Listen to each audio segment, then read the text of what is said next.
견진자를 위한 서공석 신부님의 신앙 특강 3편 중 2번째 강의 영상입니다. 요약: 제공된 음원은 그리스도 신앙의 본질에 대한 강연 발췌록입니다. 강연자는 과거 권위적인 사회구조와 달리 현대사회의 자유와 개인의 역할을 강조하며 전통적인 신앙 언어, 믿을 교리, 지킬 계명, 은총 얻는 방법이 현대인에게는 설득력이 없다고 말합니다. 복음서의 기록 방식을 객관적인 사실 보도가 아닌 신앙 공동체의 체험과 고백으로 해석하고, 특히 예수님의 탄생, 세례, 죄인들과의 어울림 등을 통해 하느님의 무조건적인 사랑과 섬김을 보여주신 인물로 묘사합니다. 궁극적으로 그리스도 신앙인은 자신을 내어주고 비우는 삶을 통해 하느님을 닮아가는 존재임을 역설하며 강연을 마무리합니다. 제가 시작을 안 하고 있었던 것은 박수 쳐달라고 있었던 것은 아닌데, 여러분들 피곤하신데, 오늘 우리가 이틀째 시간을 갖습니다. 어제 제가 말씀드린 것은 옛날 사회에는 이 사회 구조가 머릿돌을 중심으로 모두 다가 머릿돌 덕분에 자기 자리를 지킨다고 말씀을 드렸습니다. 그런데 지금은 세상이 달라졌다고 그랬어요. 그래서 우리는 민주사회에서 살고 있습니다. 그러니까 각자의 자유스러운 기여가, 그것이 소중한 것이고요. 이제 신분이 문제가 아닙니다. 내가 그 사회 안에 어느 자리에 있느냐, 어제 아치형 거기에서 내가 어느 높이에 있느냐, 누구 덕분에 있느냐, 그것이 중요한 것이 아닙니다. 자기 능력 따라 자기가 하는 역할이 중요한 것입니다. 그래서 신분이 아니고, 오늘날 우리가 사람의 자유를 제한하면서 이것이 너를 위한 것이다, 이렇게는 우리가 말할 수 없습니다. 자유를 제한하면서 각자 자기 마음으로 자기가 자유롭게 선택해서 살 수 있는 사회가 되어야 하는 것입니다. 그러니까 신앙 언어도 우리가 믿을 교리, 지킬 계명, 그 다음에 은총을 얻는 방법, 이래 돼 있거든요. 이것이 세 가지가 다 자유를 제한하는 언어입니다. 믿으라, 그 다음에 지켜라, 그 다음에 바쳐라. 그러니까 오늘날 우리가 이런 구조를 가지고는 현대인에게는 아무런 호소력이 없는 겁니다. 우리가 어디 가서 그렇게 무조건 믿고 무조건 지키고 무조건 바쳐야 할 데가 없어요. 그러면 왜 성당만 하면 안 되느냐? 그러니까 성당에 가면 이게 별천지가 돼버리고, 뭔지 그만 내가 있어야 할 자리가 아닌 것 같이 느껴지는 겁니다, 현대인들이. 또 우리는 이 과학시대에 산다고 말씀드렸습니다. 그래서 과학은 확인되는 것만 말하는 것이 과학이죠. 확인되지 않는 것, 무조건 믿어라, 이런 것은 오늘날 통용이 되지 않습니다. 그래서 이 과학은 과정을 중요시하고, 이 과거에는 결과만 말하면 됐어요. 그러면 그건 참 놀라운 일이다, 이러면 사람이 받아들였는데, 오늘날은 누가 가령 큰 병을 알았는데 그게 불치병이라 했는데 나았다. 그러면 나았다, 아이고 기적이었구나, 이래 말하는 사람은 아무도 없어요. 어디 가서 무엇을 해서 나았느냐, 그 과정을 말해주지 않으면 오늘날 사람들은 그것은 아무 효과가 없는 말이 되고 마는 것입니다. 그리고 제가 또 정보사회라고 말씀드렸습니다. 이 정보는 이제 제공하는 겁니다. 그리고 가져가는 사람이 택하는 것입니다. 여러분들 텔레비 채널 같은 거, 지금 아직 한국에는 채널 수가 그렇게 많지 않지요. 그래도 아마 유선 방송 들어간 데는 꽤 많을 것입니다. 제가 한 10여 년 전에 미국에 가서 보니까 거기 채널이 75채널이더라고요. 거기다가 이제 유선을 더 넣으면 더 늘어난대요. 150기까지 늘어난대요. 그러니까 그래 놓고 자기가 택하는 겁니다. 마음대로 돌려가지고 자기가 택하는 거죠. 오늘날 우리가 그런 사회에서 살고 있습니다. 그래서 이 그리스도 신앙이 무엇인지 우리가 말은 하되 그것을 강요하는 양식으로는 안 된다. 어제 말씀드렸는데도 지옥 가려면 마음대로 해라, 그런 언어는 이제 통하지 않는다 하는 것입니다. 아무도 그런 말 가지고 겁먹을 사람 없고, 사람을 겁을 줘가지고 움직이겠다 하면 그것은 안 되는 것입니다, 오늘날은. 그리스도 신앙은 이 예수로 말미암아 발생한 삶의 운동이라고 말씀드렸습니다. 그래서 우리가 예수님의 종교적인 배경을 좀 보자. 그래서 봤더니 모세에 우리가 올라가 봤어요. 그래서 모세는 기원전 1250년경 하느님이 함께 계신다는 것을 깊이 체험한 인물이었습니다. 그래서 하느님이 함께 계신다는 사실을 체험하고 이제 하느님을 어디서 확인하느냐 하는 문제에 가면 선한 모습의 사람 안에서 확인해라. 그런데 선함은 뭐냐? 돌봐주고 가엾시키는 것이다. 이런 이야기였어요. 거기에서 하느님의 현존을 찾아라 하는 것이었습니다. 이제 이것을 이 후부터 이제 이 에집트 탈출 사건이 벌어지고, 에집트 탈출 사건은 뭐 역사적으로 그 에집트가 옛날에는 강대국이었습니다. 그래서 그 주변에서 밥 얻어먹으러도 많이 들어갔고요. 그게 그 야곱 집안이 들어간 이유가 그겁니다. 요셉이라는 사람이 먼저 가 있고, 그 다음에 그 아버지와 그 형제들이 에집트로 들어간 것은 결국 이 먹는 것을 해결하기 위해서 들어간 것입니다. 옛날에 우리나라가 못 살 때 뭐 독일로 광부도 갔고 뭐 간호사도 갔고, 또 오늘날 우리한테 뭐 외국인들이 좀 오잖아요. 예, 대단히 그 가슴 아프게도 그 사람들을 학대하는 이야기들이 나오니까, 그게 우리나라 그 광부나 간호사가 그 유럽 쪽에 가서 그렇게 학대당한 일은 없었어요. 예, 아주 그 일이야 뭐 고생스럽게 했지만은, 그러나 받을 대우는 다 받았습니다. 그런데 이상하게 우리나라는 그렇게 외국인 데려다가 학대하는 이야기들이 나오는 참 아주 가슴 아픈 일이죠. 그래서 이 에집트 탈출은 이제 그 옛날에 에집트가 강대국일 때 들어왔던 사람들이 에집트가 경제적으로 어려워지니까 이 외국인들을 다 학대를 한 것입니다. 그래서 이 아까 말씀드린 대로 야곱 집안 같이 밥 얻어먹으러 들어간 그 사람들 참 밥은 안 먹으니까 뭐 빵 얻어먹으러 들어간 거겠죠, 그죠? 어쨌든 그런 사람들 있고, 그리고 그 전쟁을 강대국이니까 전쟁을 하면 이 용병을 사옵니다. 그 주변에서. 그래서 용병을 사와 가지고 쓰고 전쟁이 끝나면 거기에 그냥 우리나라의 그 제1교포들 비슷한 것이죠. 옛날에 징용 갔다가 그만 거기 주저앉는 거. 그리고 노예니까 또 전쟁 이기면 포로를 많이 가져왔고, 그래서 그 외국인들이 있었는데 이 외국인들이 그만 어느 시기가 되니까 아주 천민이 된 것입니다. 그래서 모세가 이스라엘 사람들 데리고 탈출했다는 얘기는 거기 살고 있던 천민들을 데리고 떠났다는 얘기입니다. 그게 뭐 단일 민족도 아닌 것으로 보입니다. 그러니까 못 살던 사람들이 에집트 탈출을 하는데 모세가 중심이 됐어. 그런데 모세가 그렇게 용감한 그런 일을 할 수 있었던 것은 결국 하느님이 함께 계시다는 그 믿음 때문에 가능했다 하는 것이 이제 모세가 여러 가지 기적을 했다 하는 이야기입니다. 어제 말씀드린 대로 홍해 바다는 그게 홍해 바다가 아니라 그건 번역이 잘못된 것이고 갈대바다입니다. 그러면 생각을 해보세요. 갈대바다면 수심이 3m 되면 갈대가 없습니다. 그죠? 그 1m, 2m 그 사이에 갈대들이 있죠. 갈대바다. 그러니까 갈대가 한 2m만 있어도 1m 한 80 되는 사람까지는 빠져죽기 문제가 없어요. 예. 그래서 모세는 수심을 잘 알아서 사람들을 데리고 무사히 건넜고, 이 수심을 모르고 허겁지겁 덤볐던 그 에집트 사람들은 빠져 죽었다. 뭐 이런 얘기로 이해하시면 되는 겁니다. 근데 지내놓고 보니까 하도 놀라워. 우리는 무사히 건넜고 에집트 사람들이 잡으러 왔던 에집트 사람들이 빠져 죽었어요. 그래서 그만 물기둥이 서고 마른 땅이 나타나고 뭐 이런 식으로 각색이 된 것입니다. 그것은 거짓말을 해서 속여 먹으려고 한 것이 아니라 그 시대는 그런 식으로 이 과장법을 많이 썼고요.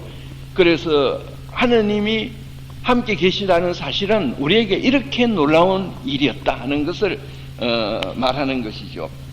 이제 이래가지고 이 사람들이 정착한 것이 팔레스타인, 오늘날 팔레스타인입니다. 그래서 생각을 해보세요. 지금까지도 팔레스타인 해방기구와 이스라엘이 티격태격하는 것은 그때부터 시작된 일입니다. 이거 아랍 사람들이 살고 있는 곳에 이스라엘 사람들이 강제로 들어왔어요. 예.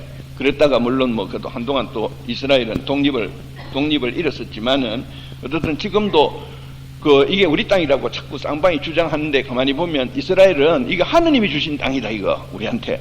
그렇게 이야기를 하고, 아랍 사람들은 이건 처음부터 우리가 살고 있었던 땅이다. 예, 이렇게 주장을 하는 겁니다. 자, 그건 뭐 그렇고, 이제 율법과 그 제사는 하느님이 함께 계시는 것을 사는 방식이라 그랬습니다. 그래서 율법은 하느님이 함께 계시기 때문에 우리는 이렇게 행동한다 하는 것을 요약한 것이고, 이 제물 봉헌은 내 것이지만은 하느님의 시선에서 보고 그 하느님의 시선이 원하는 것을 원하는 방식으로 처리한다 하는 것이 제사라고 말씀드렸습니다. 하느님이 가져가는 거 아니라고요. 그런데 이것이 이제 자꾸 이 하느님이 함께 계시면 퇴색되고, 결국 율법을 위해서 율사가 생기고, 그리고 제사 의례를 위해서 제관이 생기면서 이 하느님이 함께 계신다는 사실은 슬슬 사라지고 이 사람의 권위가 중요해지는 겁니다. 그러니까 율사는 내가 율법이라고 말한 것은 지켜야 한다 하는 이야기고, 제관들은 내가 바치라는 것은 바쳐야 한다. 이렇게 되면서 그만 하느님이 우리와 함께 계신다는 사실은 은폐되고 만 것입니다. 본시 이 사람이 높아지는 곳에 하느님의 이야기는 퇴색합니다. 항상 보면 우리 역사 안에 보면, 예, 그래서 그런 결과로 그 예수님 시대에는 율법으로 사람 잡는 것이 율사고, 죄인 만드는 것이 율사고, 또 제사 의례로 이 사람들을 죄인으로 만드는 것이 제관으로 이렇게 보였습니다. 자, 이제 이런 그 곳에 예언자들의 이야기들이 있었고요. 그거는 우리가 뭐 좀 간단하게 넘어갔습니다. 오늘은 이제 우리가 예수님에 대한 이야기로 들어가 봐야죠. 이런 상황에서 예수가 태어난 겁니다. 율사들은 율법으로 계속 사람들을 죄인으로 만들고, 제관들은 제사 의례로서 사람들을 죄인으로 만들고, 이런 상황에 하느님이 함께 계시다는 사실은 아주 축소돼 버렸어요. 그래서 의인들과 하느님은 함께 계신다. 죄인들은 하느님이 다 버리셨다. 예, 그래서 뭐 죄인, 세리 또 뭐 창녀 뭐 이런 언어들이 전부 하느님이 버린 부류, 뭐 그것뿐이 아닙니다. 어제 말씀 잠깐 드렸지만은 낙이 모는 사람도 다 죄인, 그리고 배 타는 사람도 죄인, 뭐 많아요. 목자들도 죄인, 목동들도 죄인. 그래서 어떻든 자기네들이 보아서 율법을 조금이라도 어긴다 싶으면 그것은 다 죄인, 너는 하느님이 버렸다. 이렇게 돼 있던 상황에 예수님이 오신 것입니다. 자, 그런데 이제 우리가 이 예수님한테 갈 수 있는 길은, 지금 우리가 예수님을 불러서 물어볼 수가 없어요. 우리가 지금 예수님을 알아볼 수 있는 길은 예수님에 대해서 남겨놓은 기록밖에는 없어요. 뭐 제자들한테 물어볼 수도 없고. 그래서 지금 우리가 가지고 있는 예수님에 대한 기록 중에 이 4개 복음서가 뭐 가장 그 예수님에 대해서 그 아주 실제적으로 그 기록한 것으로 되어 있습니다. 뭐 다른 서간들은 다 그때 상황에 따라서 기록된 거니까.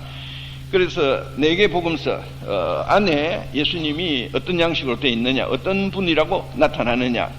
근데 먼저 이제 어제도 말씀드렸지만은 복음서는 예수님이 하시는 일을, 그러니까 전기를 쓰듯이 아주 확실하게 확인된 이야기들만 쓴 것은 아니거든요. 예수님이 이미 돌아가시고 오랜 세월이 흘렀어요. 그리고 예수님으로 말미암아서 그리스도 신앙인들은 실천을 하고 있습니다. 그 루카복음 24장에 우리가 얼마 전에 복음을 읽었습니다. 루카복음 24장에 보시면 그 엠마우스로 가는 제자 2사람이 길을 갑니다. 그런데 예수님이 함께 가요. 못 알아보고. 그 사람들과 예수님이 대화를 합니다.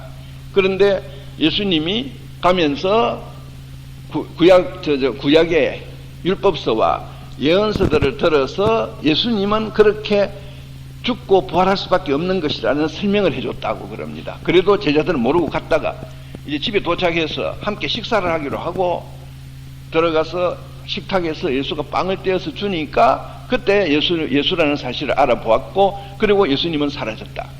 이것이 사실 보도가 아니거든요. 어떤 의미의 사실 보도가 아니냐 하면, 이제 이미 이 시대, 그러니까 루카복음이 기록될 당시는 기원 후 85년 전후입니다. 기원 후 85년 전후면 예수님이 돌아가시고 한 55년 지냈죠. 그런데 이때 이미 우리가 오늘날 하는 성찬 전례를 하고 있는 것입니다. 그 전례의 구조에 맞춰서 엠마우스 이야기를 구성한 겁니다. 그러니까 길에 가면서 이야기를 하지요. 말씀의 전례입니다. 그러니까 초기 교회는 우리 예수님에 대해서 우리가 회상하고 또 구약 성서를 읽고 예수님이 과연 이런 분이었구나라는 것을 발견하고 그러는 가운데에 성서가 발생을 하는 겁니다. 그런데 그러는 과정에 예수님은 항상 우리와 함께 계신다 하는 것이 그 초기 교회의 신앙입니다. 그래서 루카복음에 엠마우스로 가는 제자가 둘이 가는데 예수님이 함께 가시면서 구약 성서를 들어서 설명을 다 해주시고 그래도 예수님인 줄 모르고 갔고 말씀의 전례 그 다음에 집에 들어가서 예수님이 빵을 떼서 주자 알아보니까 예수님은 없어졌고 이제 예수님은 우리와 함께 말씀으로 살아계시고 그 다음에 빵으로 우리가 나누는 성찬으로 예수님은 우리와 함께 계신다 하는 것이 그 엠마우스로 가는 제자의 이야기입니다. 그러니까 이 이야기가 보면 이미 오랜 세월 동안 예수님이 죽고 부활하신 다음에 제자들은 예수에 대해서 함께 모여서 생각을 하고 또 예수님과 가까이 지냈던 제자가 있을 때 그 제자에게 스승이 살아계실 때 하신 말씀을 해보라고 그래서 얘기를 듣고 그러는 과정에 예수님은 우리와 함께 계신다 하는 믿음이고 성찬에 우리와 함께 계신다 이런 과정에서 나타난 것이 이제 마르코복음을 쓴 공동체에서는 마르코복음, 나중에 마테오복음, 루카복음 이런 식으로 우리에게 남은 것입니다. 그러니까 우리가 거기서 사실보도만 보겠다. 오늘날 우리가 말하는 사실보도, 그러니까 육하원칙이라 그러죠. 누가 언제 어디서 어떻게 그런 식으로는 우리가 읽어서는 안 된다 하는 것입니다. 우리가 오늘날 이 20세기 들어와서 현대인이 가지고 있는 하나의 선입견이기도 한 것입니다. 우리는 정확한 사실만 써야지 거기에 자기 생각을 가미를 해서 쓰면 이것은 가치 없는 것 이렇게 우리는 생각을 합니다. 그러나 옛날 사람들은 정확한 사실은 확인할 수도 없고 그리고 그것이 크게 관심의 대상이 아닙니다. 그 사건을 치르면서 자기가 겪었던 것 그것을 쓰는 것이 그것을 자기 방식으로 쓰는 것이 옛날에 문서를 쓰는 양식입니다. 그러니까 요한복음 20장 32절 1절 20장 마지막 구절입니다. 이렇게 말합니다. 이런 일들을 기록한 것은 여러분이 예수는 그리스도요 하느님의 아들이심을 믿고 또한 믿어서 그분의 이름으로 생명을 얻게 하려는 것입니다. 그러니까 복음서를 기록한 것은 역사적으로 예수가 어떤 인물이었나를 정확하게 전하기 위해서가 아니라 부활하신 예수를 정언해서 여러분들도 부활하신 예수를 믿고 실천하는 사람이 되게 하고자 기록한 것이다. 그러니까 신앙서입니다. 철저하게 복음서들은 신앙의 기록입니다. 자, 그러면 이제 우리는 그래도 이 객관적인 사실을 우리가 중요시하는 사람들이거든요. 그래서 객관적인 사실이 뭐냐 물어보면 예수가 기원전 6년경에 태어나신 것은 우리가 되게 틀림없는 것으로 봅니다. 왜냐하니까 이 헤로데라는 사람이 죽은 것이 기원전 4년입니다.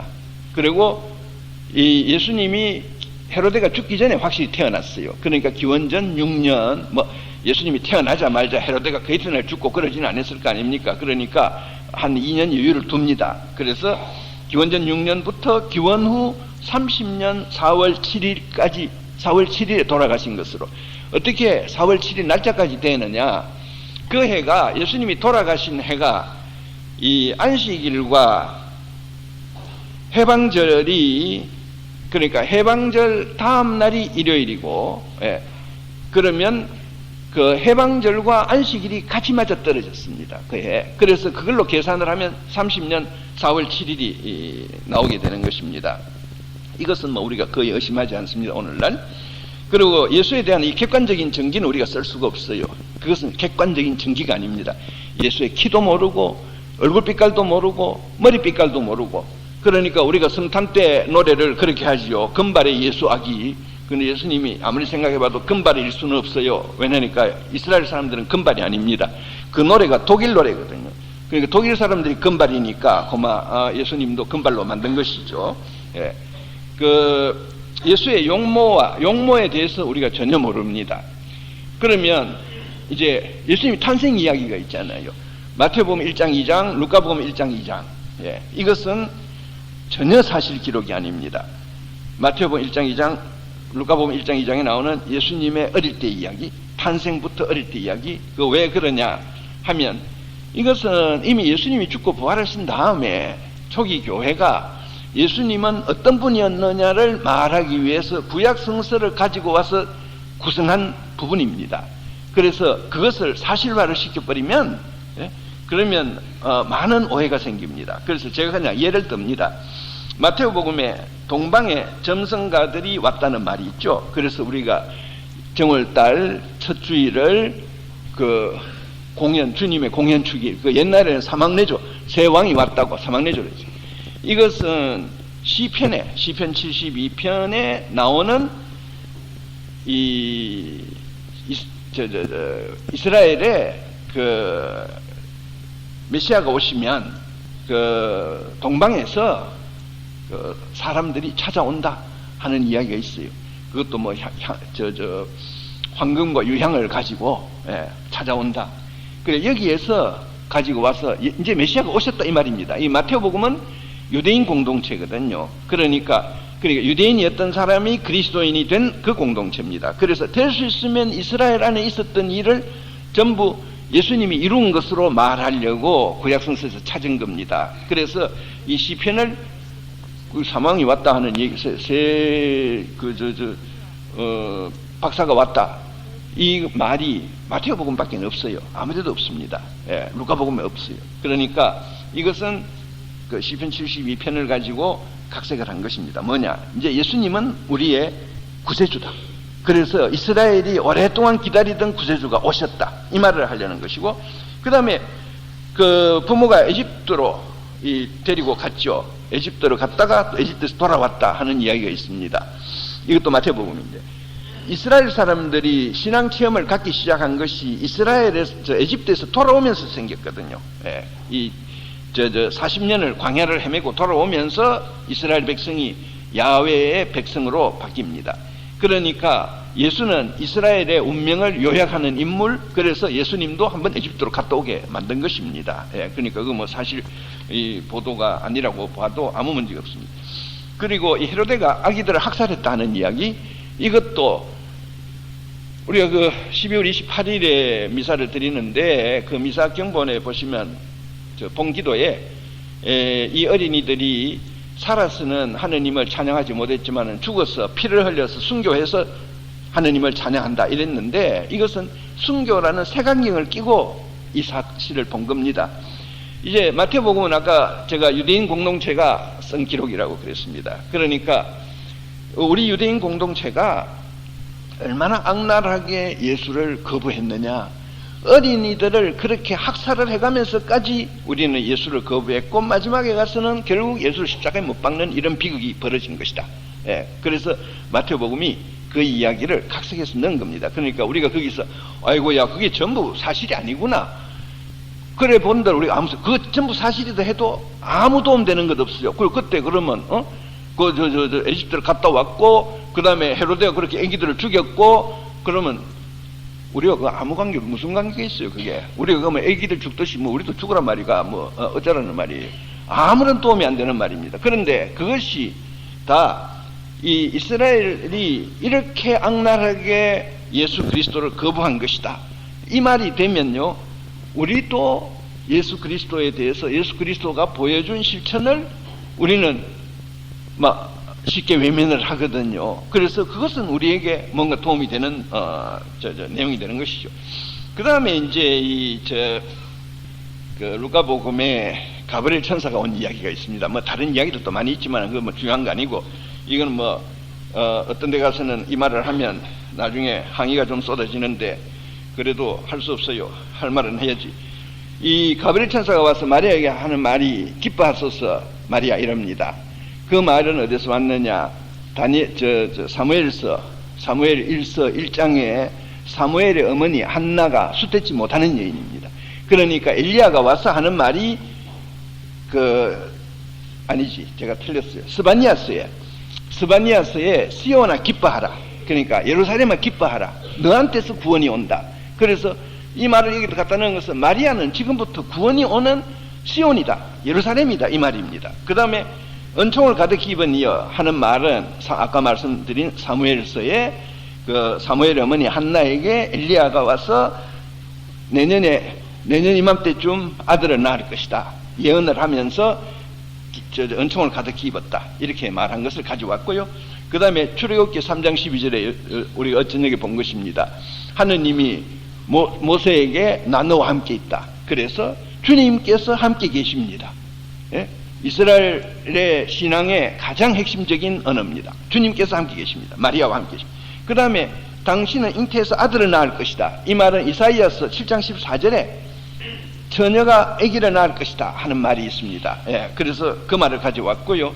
그러니까 이제 마리아가 이 몸은 처녀입니다. 어떻게 그런 일이 있을 수 있습니까? 하니까 성령이 당신에게 내려오시고 그러면 성령이 내려오신다. 창세기 1장 2절에 그 시면 위에 하느님의 영이 내려와서 빙빙 돌더라. 그러면 이것은 마리아 안에 일어나는 일은 새로운 창조다 이 말입니다. 새로운 창조. 그리고 지극히 높으신 분의 힘이 당신을 감싸 주실 것입니다. 출애굽기 40장에 이 결학의 그러니까 계약의 기회를 가지고 가다가 40년 광야 생활에 가지고 가다가 계약의 기회를 놓고 거기에다가 천막을 치면 하늘에서 구름이 내려와서 감쌌다. 이것이 나중에 성전이 됩니다. 그러니까 하느님이 현존하신다는 말입니다. 그래서 마리아는 성전이라는 말입니다. 지극히 높으신 분의 힘이 당신을 감싸 주실 것입니다. 이 말은 당신은 지금부터 예수님을 잉태했기 때문에 당신은 지금부터 성전이다. 하느님이 계시는 곳이다. 이 말이고요. 그 다음에 이 엘리사벳에 대한 이야기가 나오죠. 당신 사촌 엘리사벳을 보라. 이미 수태지 못하는 여인이라 했지만은 이미 잉태한 지 6개월이 됐다. 그 다음에 이제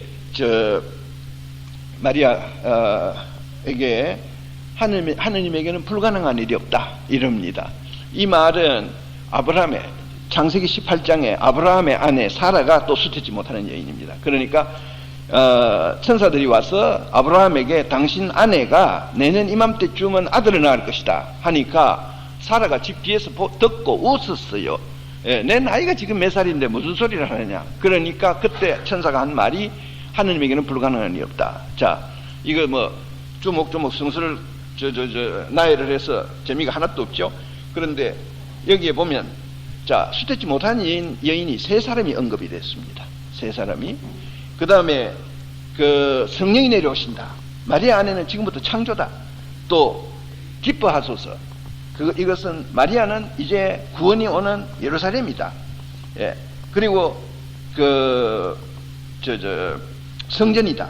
이런 내용이 들어있죠. 그러면 마리아가 처녀라는 말은 수태지 못하는 여인이라는 말입니다. 처녀니까 수태지 못하는 게 당연하지, 그죠? 그래서 확실히 처녀인데 애를 낳았다. 이렇게 우리가 고집을 하면 하나의 신화를 만드는 겁니다. 아시겠어요? 우리 고구려의 태조, 주몽, 동명성왕 나중에. 동명성왕의 어머니도 처녀입니다. 아시겠어요? 그러고 역사 안에 처녀가 애를 낳은 이야기들은 신화 안에 많이 있어요. 그래서 우리가 그런 거 하나로 그만 접어버리는 건데, 그것이 아니라 지금 우리가 구약성서에서 가지고 온 구절들을 쭉 보면 결국 수태지 못하는 여인에게 하느님이 내려오셔서 새로운 창조를 하셨다. 이 말이거든요.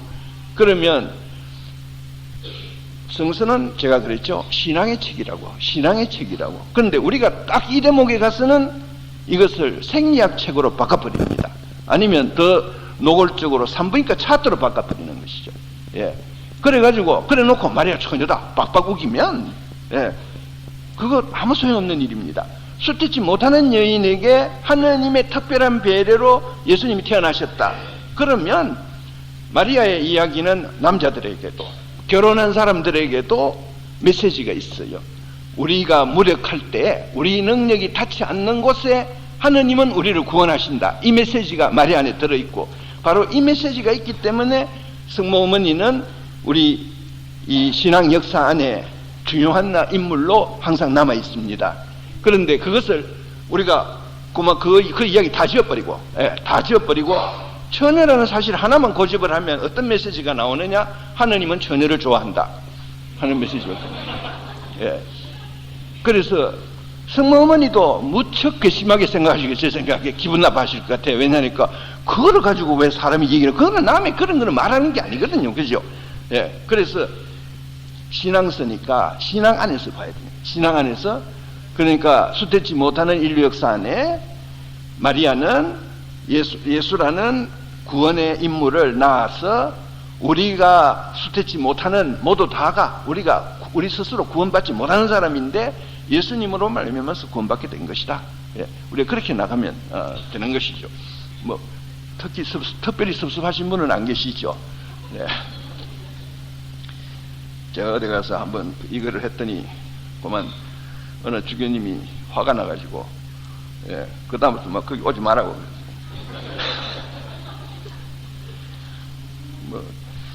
예, 그래, 어떻든, 저도 성모님 좋아하고요. 성천이라든지 성모 무염시태, 예, 이런 이야기들이 다 수치지 못하는 구원 역사 안에 어떤 의미를 가지고 있는 것입니다. 우리의 이야기입니다. 전부. 마리아의 이야기는. 예. 그래서 이것을 그만 이상한 기적으로 처녀가 애를 낳았다, 이런 기적으로 바꾸면 신화가 되고 만다. 그리고 우리한테는 아무 메시지가 없어지는 것입니다. 자, 그 다음에 요한에게서 세례를 받았어요. 예수님은. 성서는 그리스도 신앙인들이, 예수를 믿는 사람들이 예수가 얼마나 훌륭한 분이냐를 말하기 위해서 기록한 책입니다. 우리 신앙에 얼마나 중요한 인물이냐. 그런데 그 시대에 세례자 요한의 제자들도 살아 있었어요. 그래서 예수가 세례자 요한으로부터 세례를 받았다는 것은 무척 부담스러운 일입니다. 예수의 제자들에게는. 그 사람들이 봐라, 우리 선생님이 더 훌륭하다. 세례를 와서 받았지 않느냐. 세례 주는 사람이 훌륭하냐, 받는 사람이 훌륭하냐, 이러면 꼼짝 못하게 돼 있어요. 그런데 예수님이 세례를 받은 것은 확실하기 때문에 그것을 감출 수는 없고, 그래서 초기 교회가 많은 장치를 해놓습니다. 시선이 예수님에게 가도록. 어떤 장치를 했느냐? 여러분 다 잘 아시는 이야기들이죠. 그 복음서들이 다 세례자 요한은 예수의 신발끈을 풀어드릴 자격도 없다. 루카복음, 마르코복음. 신발끈을 풀어주는 것은 종입니다. 종. 그러니까 세례자 요한은 예수님한테 비하면 종도 안 된다, 이 말이죠. 그 다음에 마태오복음은 신발을 들고 다닐 자격도 없다. 그것도 종입니다. 들고 다니는 거. 루카복음은 예수님이 세례받으러 오기 전에 그만 세례자 요한을 감옥에 넣어버려요. 그거 보세요. 바로 예수가 세례받기 직전에 세례자 요한이 감옥으로 들어갑니다. 그러니까 루카복음은 예수가 누구한테 세례를 받았는지도 그만 싹 감춰버립니다. 예. 그리고 요한복음은 예수가 세례받으러 나왔다는 이야기까지 하고는 세례자 요한이 세례를 주기는커녕 오시는 것을 보고 하느님의 어린 양이다, 나를 보내신 분이 만나거든 알아보라 했다, 이렇게 막 신앙 고백을 하도록 만들어놨어요. 그리고 저분은 커져야 하고 나는 작아져야 하고. 예. 그래서 왜 이렇게 많은 장치를 했느냐? 예수님이 세례를 받으신 것이 확실하기 때문에 그것을 감출 수는 없고, 그러니까 그 세례를 받았다는 이야기는 하되 거기에다가 이런 장치를 해서 사람들을 보고 착각하지 말고 예수님에게로 시선을 돌려라 하는 것을 말하려는 것입니다. 그러면 세례자 요한의 세례가 뭔데 예수님이 그렇게 가담을 했냐? 일시 예수님이 세례자 요한의 세례 운동에 가담하신 분입니다. 그 왜 그랬느냐? 그 시대에는 세례 운동이 많았습니다. 여러분들이 혹시 영화 같은 데 보셨을지 몰라도 간지스강에, 인도 간지스강에 사람들이 들어가서 그 구정물을 마시고 씻고 이럽니다. 그 정결례가 자기 몸을 씻는 거거든요. 그런데 그때 팔레스티나에도 그런 세례 운동이 많았습니다. 여러 가지. 그 중에 세례자 요한의 세례 운동이 특수했어요. 뭐냐? 씻기는 같이 씻는데, 그런데 삶을 바꾸라는 것이었습니다. 씻고 그 대신에 세례자 요한의 세례 운동은 한 번밖에 못 받아요. 한 번 받고 끝나는 겁니다.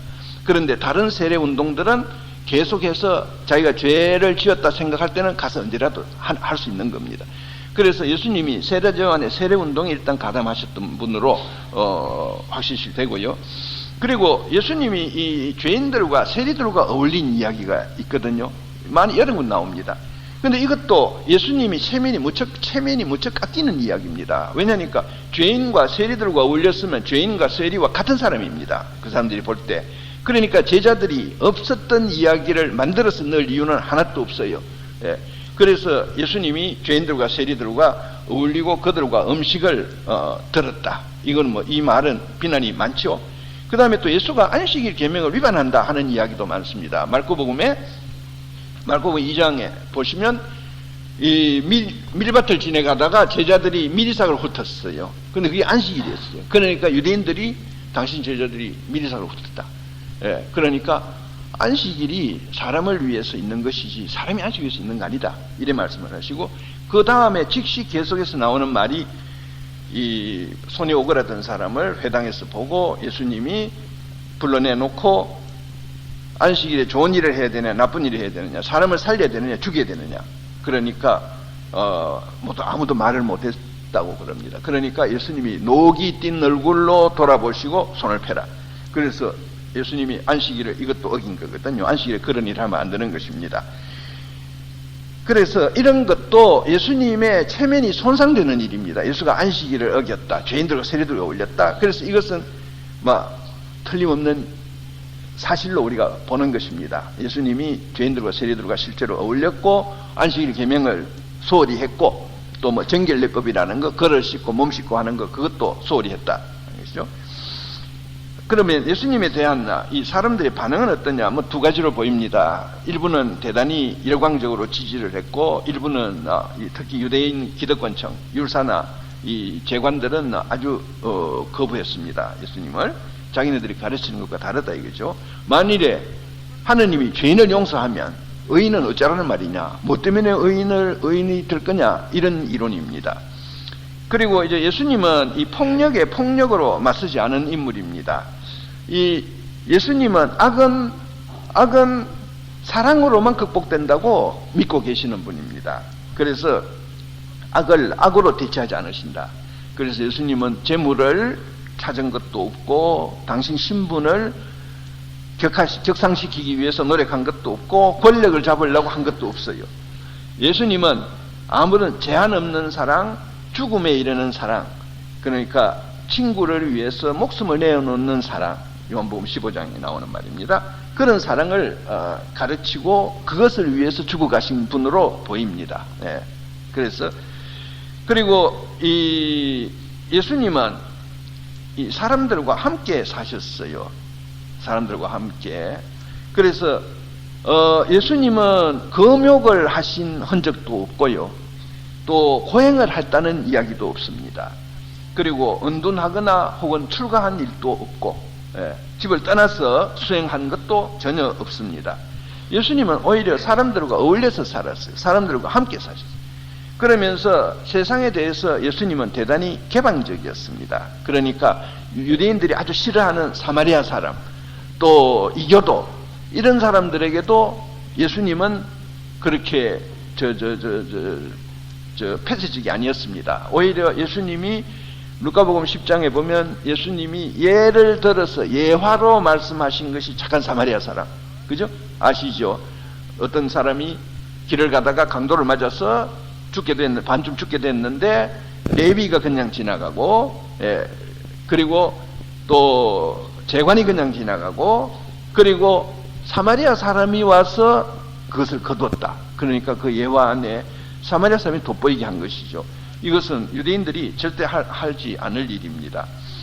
또 예수님은 정통신앙을 정확하게 고백하는 것, 글자 한자도 틀리지 않고 신앙을 고백하는 것, 이런 것도 없고, 예수님은 의례에 참여하고 종교 의례에 참여하고 할 의무를 다했다고 생각한 면도 전혀 보이지 않습니다. 아침 저녁 기도 한 번씩 하고 이제 할 거 다 했다고 그런 분도 아닙니다. 그리고 예수님은 이 여인에 대해서도 대단히 개방적입니다. 그 시대 유대인들은 완전히 남성 위주의 사회거든요. 그래서 이 여인들은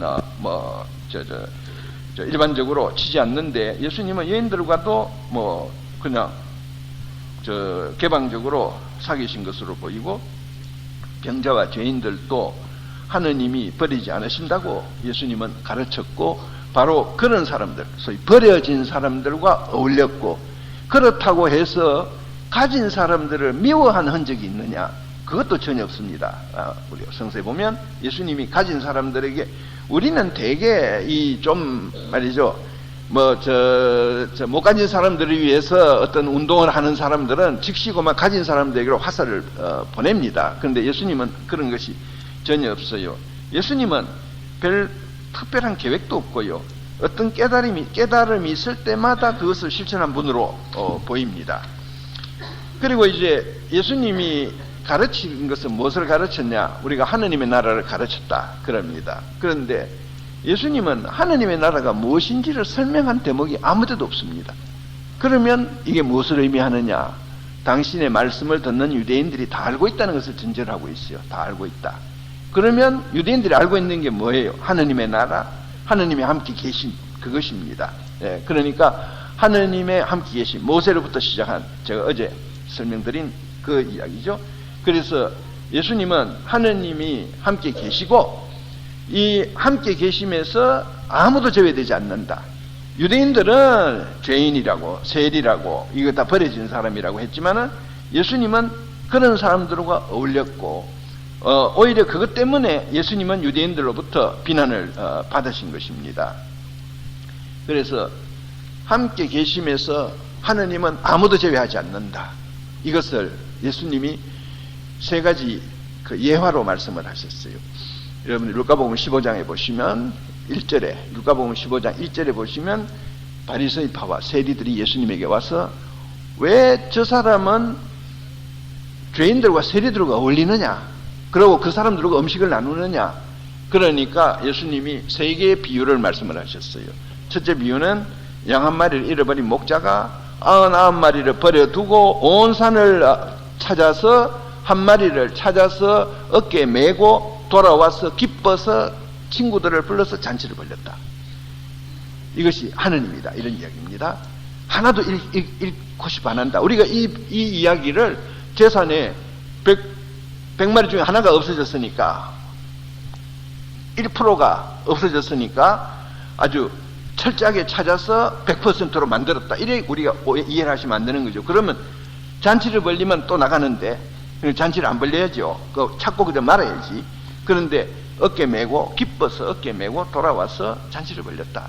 그 다음에 은전 한 푼을 잃어버린 여인이 온 집안을 쓸고 찾아서 결국 그 은전을 찾아서 동네 여인들을 불러서 잔치를 했다.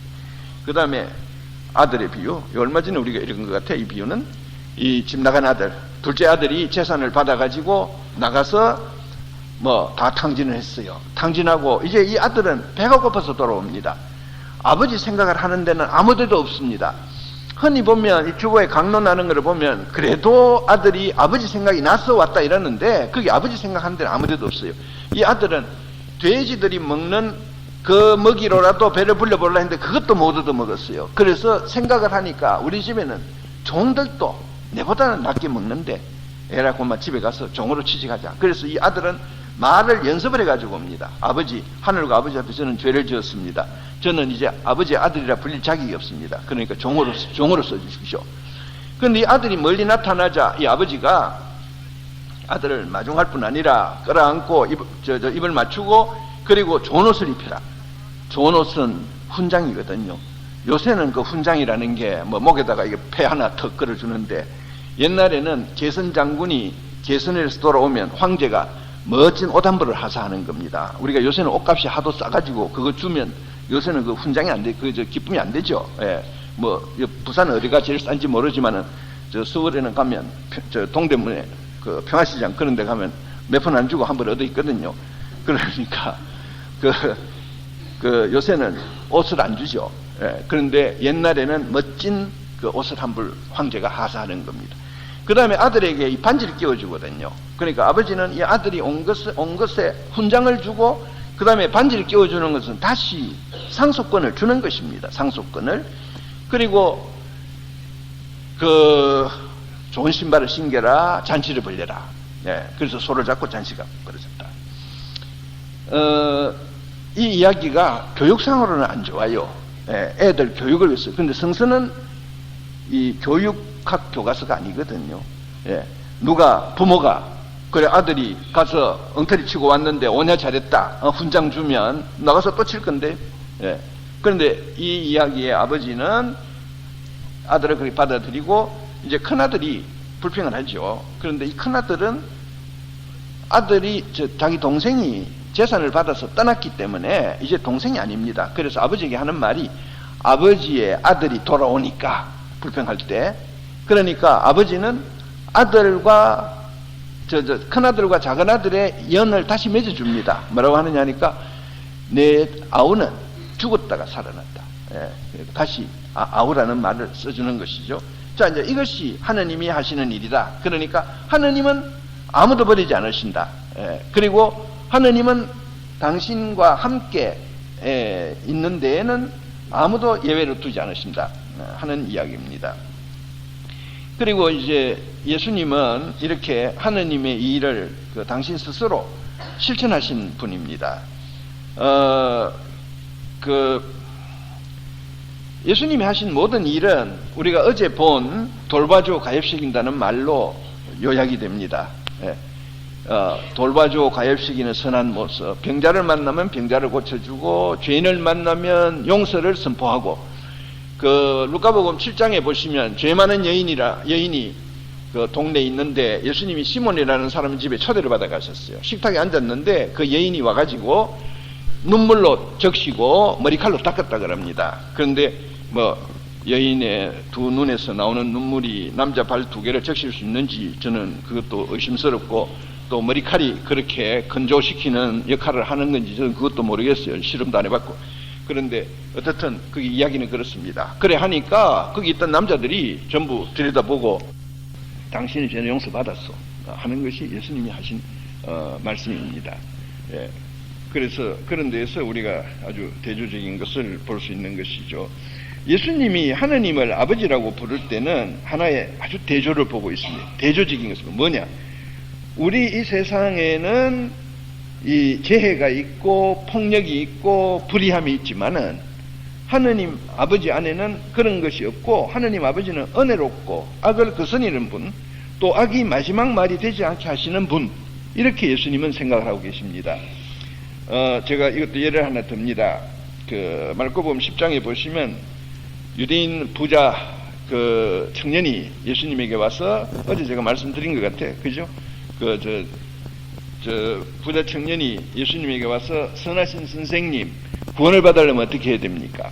하니까 예수님 말씀이 율법에 이렇게 있다 하니까 나 어릴 때부터 그거 다 지켰다고. 그러니까 예수님이 그 사람을 아주 대견하게 여겨서 눈여겨보시고 하시는 말씀이 너에게 한 가지가 부족하다. 가서 가진 것을 다 팔아 불쌍한 사람에게 주고 와서 나를 따르라. 그러니까 이 청년이 돈 많은 사람이라 그냥 갚아버렸다고 그럽니다. 그러니까 예수님이 하시는 말씀이 부자가 하느님 나라에 들어가기는 낙타가 바늘길을 빠져나가기보다 어렵다. 그러니까 불가능하다는 얘기죠. 이 이야기 안에 부자는 그러니까 먼저 가진 것을 다 팔아 불쌍한 사람에게 주고 와서 나를 따르라 이러면 우리가 그만 그 부분에 가서 탁 충격을 그만 받아버려요. 내가 그러면 다 버리고 가라 말이냐. 에? 그래서 아이고 이건 그만 안 된다 이러는데 그 말은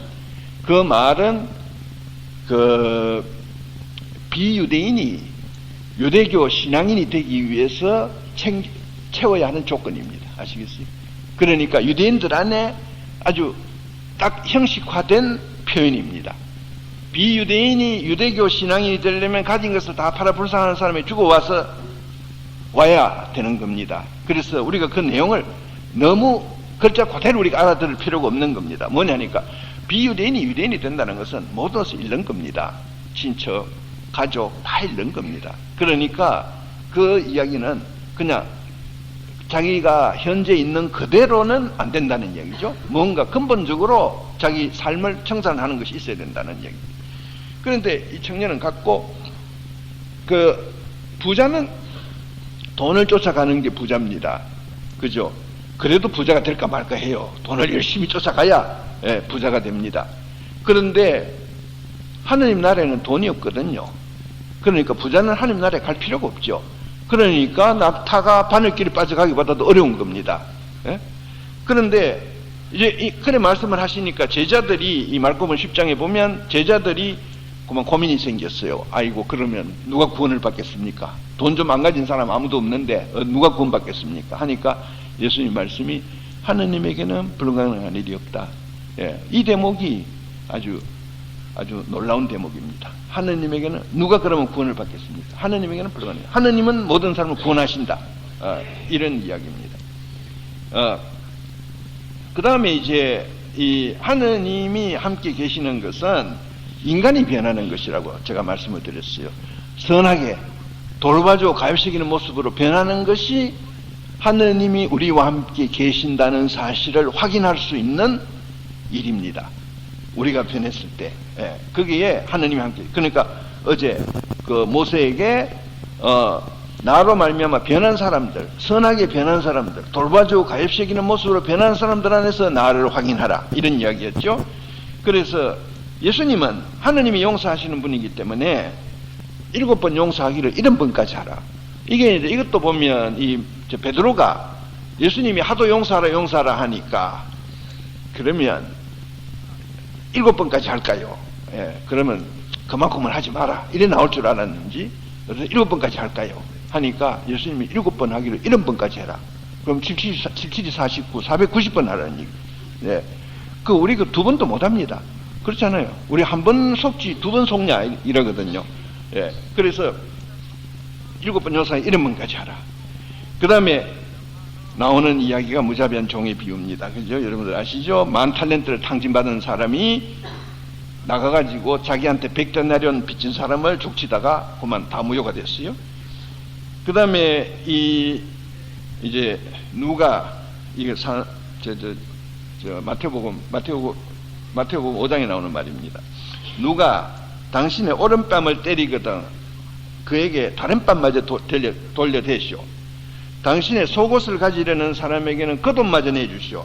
당신에게 1,000걸음을 가자고 강요하거든 그와 함께 2,000걸음을 가시오. 이것도 이 말이 안 되는 이야기입니다. 왜냐? 오른뺨을 때리면 왼뺨을 대주면 또 때릴 건데 뺨은 둘 뿐인데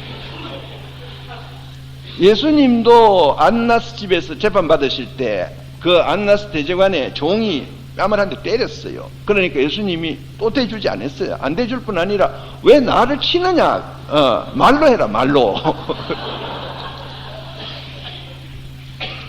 그 다음에 당신의 누가 속옷을 가지려거든 겉옷마저 내주라. 유대인은 겉옷 벗고 속옷 벗으면 아무것도 없어요. 그 다음에 당신에게 1,000걸음을 가져가거든 2,000걸음을 가질 일입니다. 1,000걸음 가자는데 2,000걸음 데려다 놓으면 그 가만히 있겠어요, 그 사람이. 이것이 다 우리가 이것을 예수님이 하신 계명이다. 우리 이렇게 생각하면 안 되는 것이죠. 예수님이 우리가 가져야 하는 자세를 상대방이 원하는 것보다 더 해줘라. 그래서 우리는 보통 오른뺨 하나 때리면 우리도 저쪽 오른뺨을 하나 때립니다. 그런데 그와 반대로 오히려 내 뺨을 도로대해 주더라도 보복을 하지 마라. 그 다음에 또 속옷을 탐하거든 겉옷마저 내줘버리라. 그리고 이제 1,000걸음을 가자 2,000걸음을 가져라. 그런 아주 헌연한 마음으로 자비롭게 돌봐주고 가엾이 여기는 행동을 하라는 이 말씀이죠. 그래서 하나 더 여기에 그 zac개오라는 사람 이야기, 루카복음 19장에 보시면 zac개오라는 세리가 있습니다. 예리코의 부자 세리입니다. 이 돈이 많아요. 그런데 이 세리가 예수님이 오신다니까 자기도 한번 보고 싶었어요. 그래서 나왔는데 이제 키가 작다고 루카복음은 그럽니다. 그래서 이 돌모가나무에 올라갔다고. 돌모가나무에 올라가 있으니까 예수님이 오시다가 바로 그 밑으로 가셨어요. 가서 zac개오 내려오느라. 여기 예수님이가 다 알고 있었다 그렇게 생각하실 필요 없고, 누가 옆에 오다가 저기 있는 저게 이 동네에서 제일 앞길 세리입니다 얘기해 드렸을 겁니다. 그러니까 예수님이 글로 가셔서 zac개오에 내려오느라. 왔죠. 그래가 당신 집에 모시고 갔어요. 오늘 네 집에 묵겠다. 집에 가서 zac개오가 어떻게 합니까? 오늘 선생님이 제 집에 묵으신 것을 기념해서 제 재산의 반은 불쌍한 사람에게 주고 제가 불의하게 거둔 것은 4배로 갚겠습니다. 유대인 율법에 2배로 갚아야 돼 있어요. 근데 이 사람은 2배, 4배 갚겠어요. 그러면 생각해 보세요. zac개오 재산이 전부 불의하게 거둔 재산이라고 보면 이게 계산이 영 안 됩니다. 지금 반이 나갔잖아요. 그러면 2분의 1 남았어요. 2분의 1로 8배, 4배를 갚으려면 8분의 7이 모자랍니다, 이거. 예. 예수님이 계산을 할 줄 모르시는지, 어쨌는지, 예수님이 뭐라고 하시느냐. 예. 즉시, 오늘 이 집에 구원이 내렸다. 그러니까, zak개오는 남의 것을 뺏고 자기를 위해서 쌌던 사람이 내주는 사람이 됐어요. 내주는 사람. 그러니까, 오늘 이 집에 구원이 내렸다. 예. 그래서, 예수님이 하신 일은 바로 이런 일입니다. 그런데 이제 이렇게 되니까 결국 유대인 지도자들, 유대 종교 지도자들 편에서 볼 때는 이건 가짜 예언자입니다. 왜냐하니까 하느님이 함께 계시면서 아무도 제외하지 않는다 그러지? 그러면 의인만 손해보는 이야기다. 이런 식으로 되고, 그 다음에 예수님이 성전 건물 보고 껌뻑 죽지 않죠. 그 다음에 안식일 계명도 예수님은 안식일이 사람을 위에서 있는 거다 이러죠. 그러니까 자기네들이 가르치던 것과는 전혀 다른 방향입니다. 그래서 결국 예수님은 이제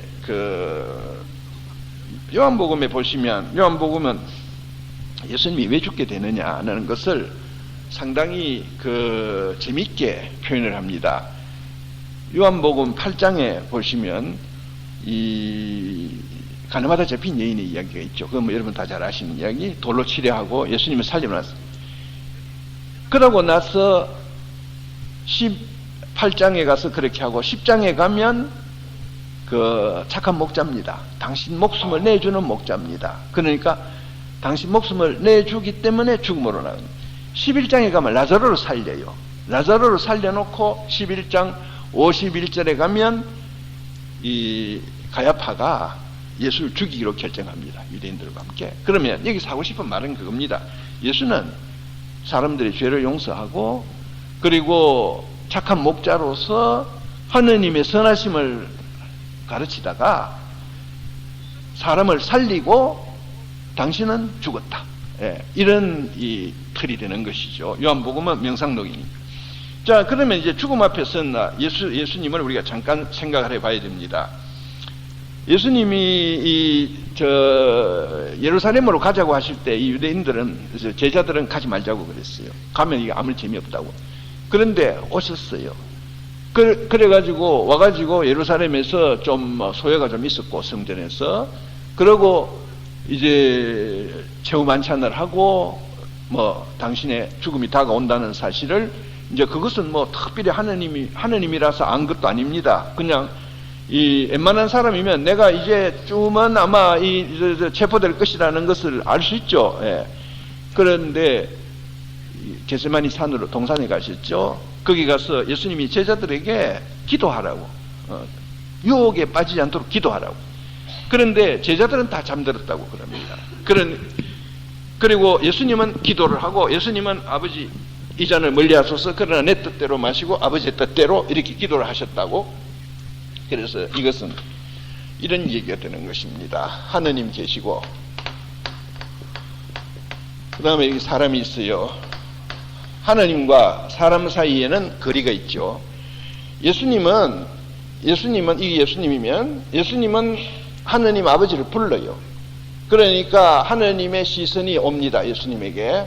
그래서 함께 계세요. 함께 계세요. 지금 죽음이 다가오는 아주 절망적인 순간에도 하느님은 예수님과 함께 계세요. 그런데 제자들은 이것을 하지 않습니다. 제자들은 이거 하느님 불러봤자 대답 안 하고 침묵시킬 거 뻔한데, 그래서 우리도 침묵. 예. 그래서 성서가 예수님의 제자들이 다 잠들었다고 그럽니다. 산에 가서 11명이 쫑 누워서 다 잠들었겠습니까? 그러나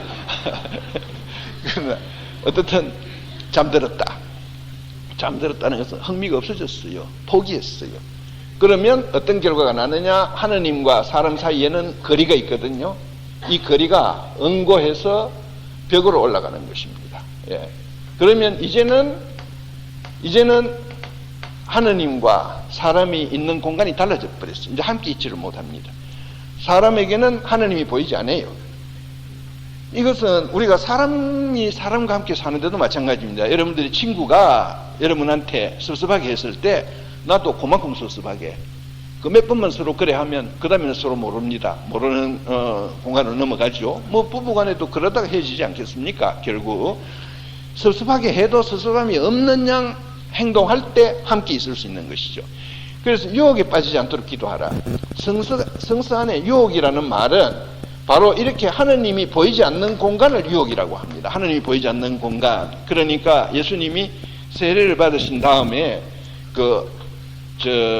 유혹을 받으셨다. 마귀가 와서 돌을 빵으로 바꿔봐라. 그 이야기는 하느님 거론하지 말고 사람들에게 빵을 주면 될 거 아니냐. 그러니까 하느님 없는 듯이 하고 빵을 줘라. 예수님의 대답은 사람은 하느님의 말씀으로 산다. 하느님의 말씀으로 산다. 그 다음에 높은 데서 뛰어내려 봐라. 이거 사람들에게 기적을 보여줘라. 그러니까 예수님이 하느님을 시험하지 마라 했다. 그 다음에 세 번째로 부귀영화를 보여주고 네가 내한테 절하면 내가 이 부귀영화를 주겠다. 하느님만 경배하라 했다. 그러니까 예수님은 유혹에 빠지지 않아요. 왜냐? 하느님과 함께 모든 일에 하느님과 함께 하셨고, 제자들은 예수의 죽음이 다가오자 제자들은 유혹에 빠졌어요. 왜냐? 하느님이 없는 듯이 그만 포기해버렸어요. 하느님에 대해서. 하느님이 침묵 지키니까 우리도 그러면 구태여 하느님 부를 필요 없다.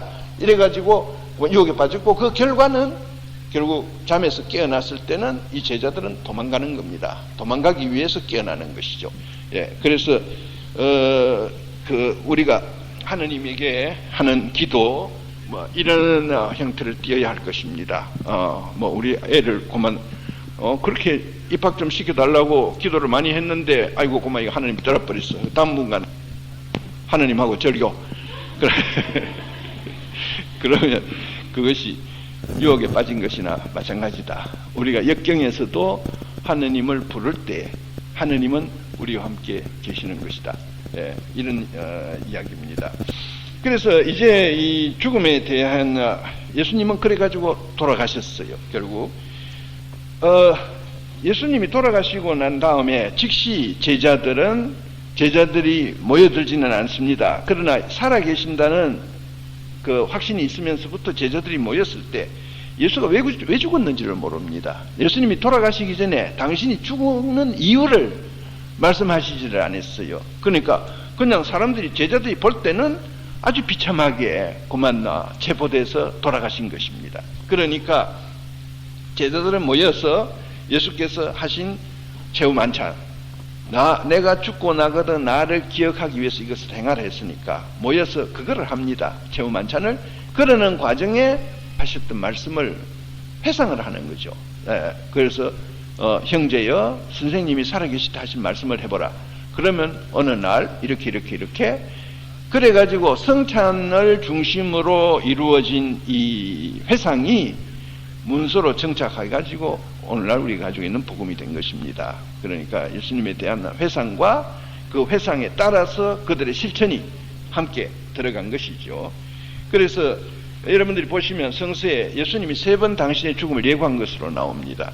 그런데 이것은 예고하신 것이 아니라 초기 교회가 예수님이 억지로 잡혀가서 죽었는 것으로 오해할까 싶어서 당신이 3번 예고를 하신 것으로 되어 있습니다. 그러나 실제로 예수님이 당신이 그렇게 죽고 더구나 부활할 거라고까지 말씀을 하셨는데, 그래 되면 죽음이 아닙니다. 죽음은 모르는 곳으로 가는 게 죽음입니다. 아시겠어요? 그래서 아버지를 부르면서 예수님은 돌아가신 겁니다. 그리고 지옥에 내리셨다는 말은 참으로 죽으셨다는 것을 말하고, 그리고 이 3번을 예고를 하도록 한 것은 이제 초기 교회 제자들이 예수님은 당신 스스로를 내준 것이다. 당신 스스로를 내주고 죽음으로 가신 것이다는 것을 깨달으면서 당신이 스스로 예고하신 것으로 이렇게 된 겁니다.